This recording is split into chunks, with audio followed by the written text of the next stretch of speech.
What's up, everybody? We got another, right as we start, we're going to leave it in, right as we start, Kelly's camera cut to color bars. Couldn't have had a better video. Oh, it's great. Yeah, it's been a journey. It is slow. For sure. It is gradual. It is an iceberg, and it is. But we're doing it. We're doing it. We're getting there. We're fixing all the kinks. Yeah. But right now, this is on audio only, and I have the pleasure of sitting down with the one and the only Kelly Gilliam. Woo. Woo. That's true. There aren't many Kelly Gilliams around. That's true, but you're fantastic. Yeah. Kelly. What's up? What's up? That's good, man. How you doing, man? Good, man. Good. I just thought I'd record a little interview with you today. Why not? It's nice. Just as a reminder, this is our second interview in our series in between the end of Unknown Treasures and the start of book 3 of the Threefold Conspiracy. So, Kelly, we are all very happy and very excited to hear what you have to share today. No pressure. No pressure at all. It's going to be great. First question. Easy question. All right. What anime are you watching? And what is a favorite anime that you're watching right now? Or that you're looking forward to? I'm looking forward to Demon Slayer Season 3. I haven't seen it yet, but I think it's out more or less completely, I hear. For those of you that watch Demon Slayer, it's good. Yeah, Demon Slayer. My favorite anime of all time is... That's a really difficult one. But, I mean, you mentioned... We were talking, before we did this interview, Samurai Champloo, how you want to finish that, right? Yeah. So, the same director and a lot of the voice actors did Cowboy Bebop, and that's probably one of the most classic anime ever. So yeah, classic. Every now and again, I'll watch that, for some inspiration and stuff. Just to get more into character and get more inspiration. Mm-hmm. There's another really good one called Erased. In English, It's called Erased. It's a really good anime. You should check that out too. It's about a kid who kind of keeps going back to the past, trying to save these other kids' lives from being murdered by someone. Oh, that's cool. It's really heavy, but he goes back over and over and over to try to save everyone in his town, all of his friends, and it's a really, really cool story. So I highly recommend you check it out. If there are any of you anime watchers out there listening, I would be down to watch that. That sounds fascinating. Yeah, for sure, man. That sounds I'm just thinking about it. Every episode you're possibly watching some intense murder scenes. Yeah. Seems like a lot. It is intense. Yeah. Do you think that you pull a lot of inspiration for your characters from the animes that you watch? No, actually. No? Really? Because here's this, I think the inspiration for Here's is slightly Matthew McConaughey for some reason that I can't remember. And then a very good amount of Cad Bane, I'd say. But of course he's taken on his own life. Right. Style wise, it's Cad Bane. I feel like Here's is slightly a douche. So it's Matthew McConaughey is kind of a good inspiration for him in that regard. Thaddeus is in large part, Thaddeus was Shere Khan in the beginning a little bit. So no anime at all influenced that. Yeah, amazingly. Even for your creativity wellspring when you're thinking of, when you're improvising.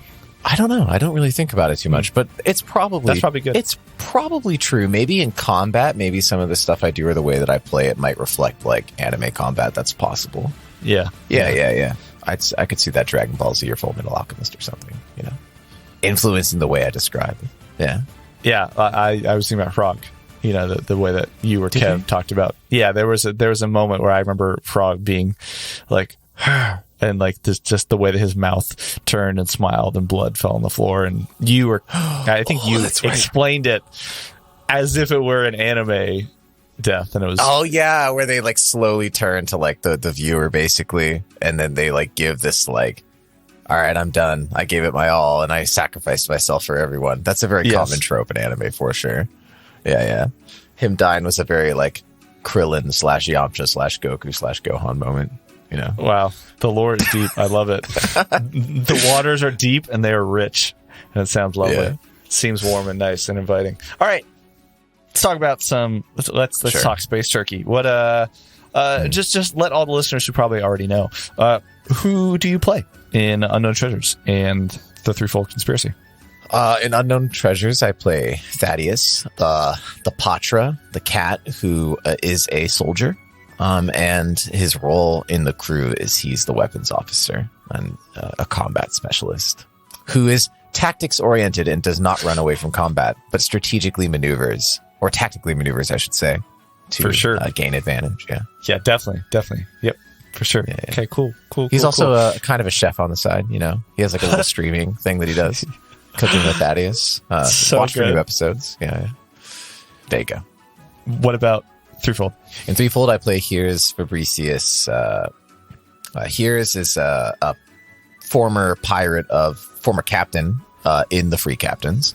Was a former pirate and was kicked out for, well, now you'll know after listening to UT, but like committing a heist for what he believed to be moral reasons, like, you know, on a very powerful like captain, one of the members of the council's personal ships in his like armada. Yeah. His personal armada. Yeah. So he was kicked out for that reason / had to kind of escape. And he's now trying to find his way back into the Free Captains with Rolu's help from possibly beyond the grave, it would seem, you know, with the puck and so on.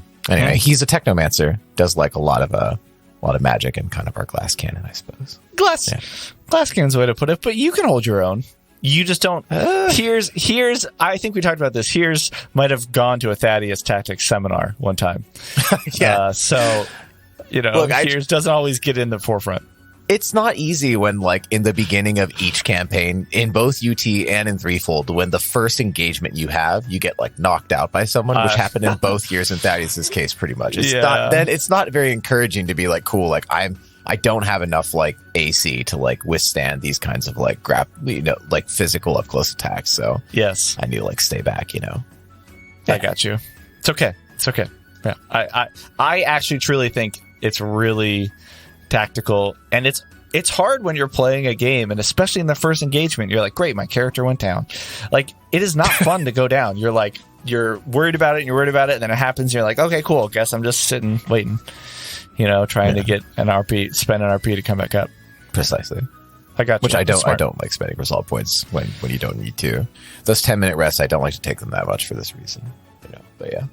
I'm curious, because as you do technomancers, as you gain level, start to gain feats where you can spend an RP point? Like, I truly have not played enough characters to know, and maybe our listeners will, but I feel like across all the classes, a lot more of the abilities, they become more powerful, of course, but also there's a greater cost, like spend an RP point and you can do this really cool thing. Is that the way for technomancers? There is such a thing, I think, but I'm looking at Hero Lab right now and I can't pull it up. I think that very likely, I remember coming across them and I probably did not pick it up because I'm kind of conservative with this stuff, with like the economy in that regard. Like, I don't like to spend RP resolve points. So I probably aren't taking those unless they're really, really good, you know? Yeah. I mean, your pool of RP does go up, but overall, yeah. I think now I might be more into it. But in the beginning, when you have like 3 to 5, it's like, going down once can almost take you out, right? Because you have to spend 1 to stabilize if no one stabilizes you, and then 1 to get back up. So, yeah. Plus, there's that rule in Starfinder that maybe you brought up where it was like, you know, hey, like there's a way where if you're down and even if you have a lot of resolve points, you can kind of be instantly killed. There's some like weird little loophole, right, in Starfinder where, I don't know. I don't want to like go down because I can't remember exactly what it is. But basically, if you're down in Starfinder, it's really dangerous. So, yeah. If you're down and not stable. I can't remember, John. That's okay. We'll look into it. It is dangerous. I mean, yeah, if you take hit points up to a certain amount, you can die, right? Which is typically why you only choose to attack players who are down if it really fits the character, or else it's just, frankly, an thing to do. Yeah, you know, exactly. Let's cut to someone who might do that. Thaddeus. Question. What is your character thinking?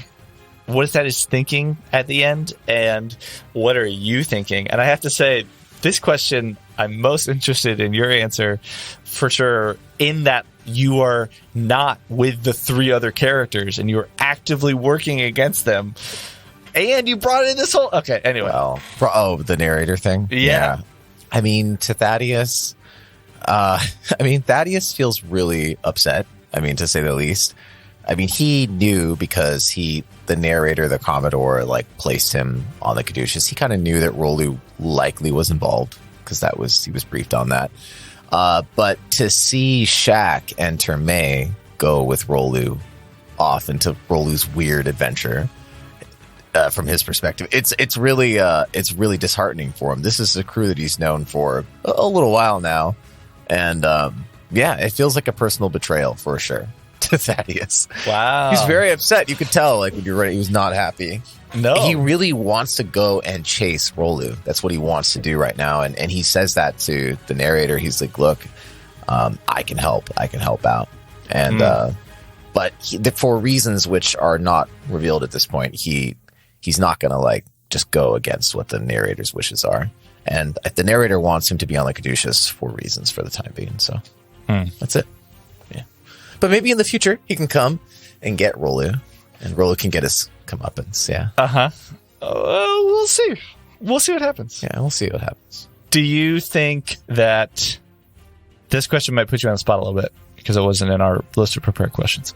Sure. Do you think, or is there anything you can share about what would Thaddeus do next? Like, what's like the next 6 months to a year for Thaddeus? And I just thought of this, so feel free to be like, I don't want to share anything that I don't feel comfortable saying. Broadly speaking, like Thaddeus is going to be working in the shadows. He's going to be doing stuff for the narrator, because right now the narrator is super focused on getting Hears and getting his revenge, and that also includes getting Rolu. There's and other members of the Knave's Revenge, that ship, right? That crew. So that could be Shira Dawnbreaker and some others. So he's going to be helping in ways that he can do that. But for the time being, it's going to be on the Caduceus, because there's some more stuff he can do there to help the narrator out. So he's kind of acting like a little bit like a spy, kind of like Rolu, in fact, has, so yeah.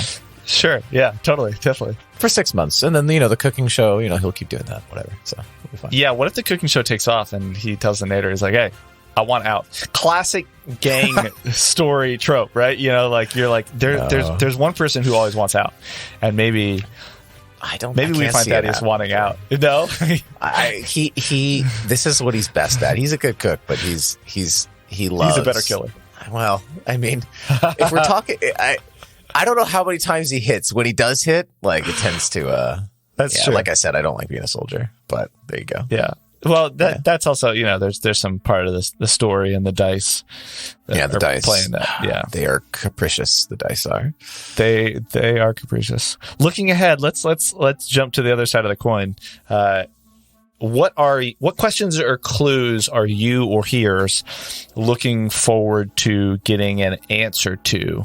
What the hell the puck does, basically. Like, why is it going to help him get back into the free captains? I mean, he assumes that we're talking Hears, right? Yeah. He assumes, or you. He assumes that, somehow it's going to help vis-a-vis the council in some way. Like, because there's no other way really to get back in except to, them to allow it. So... You know what I mean? Yeah. So he wants to know that. He also wants to know, of course, what's going on with this, like, threefold conspiracy. For sure. He wants to know...